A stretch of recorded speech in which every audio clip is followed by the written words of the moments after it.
Tom, what's your view on the prospects for a Q4 peak season, which for those who aren't familiar with air cargo is when we normally see the traditional air cargo peak season to build up into the holiday period.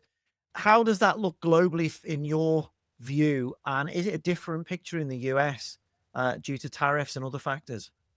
Loaded question, Mike, but here goes. Okay, so Robert, cut me off if I'm wrong, but peak season, the traditional peak season for the big world air cargo industry starts roughly about now through mid-late November, correct?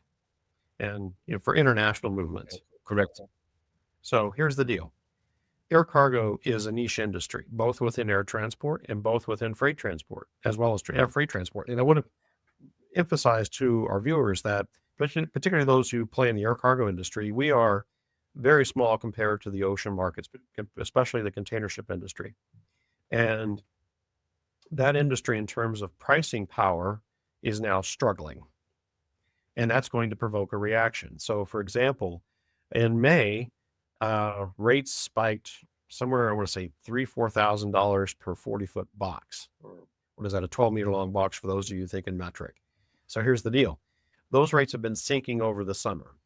The container ship industry wants to make a profit. They actually have a lot of pricing power because they have a much stronger sense of, how should I say, signaling one another to raise prices. So they're going to start cutting capacity because prices have fallen below $2,000 per 40-foot box on a global scale.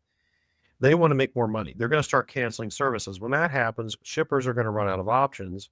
And as a result, air freight will benefit when things start to pick up, probably in the next, I would say, 2 to 4 weeks. So air freight will probably have a peak season, may not be the biggest one that like they've ever seen, or probably not be as strong as 2024, but it will be a peak season. And I think it would be a bit late. That's my prediction.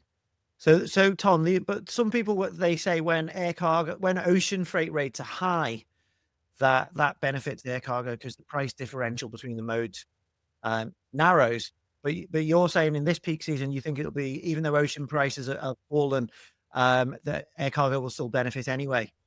Well, so Just because of the cancellation disruption and the time. Yeah, it's going to pivot to service. That's the problem for shippers from their perspective. And we at Drury, we focus on that pretty much as on the kind of looking at it from a shipper's perspective. And if ocean carriers decide they're not making much money, to raise prices, they reduce capacity in basic Keynesian economics, right?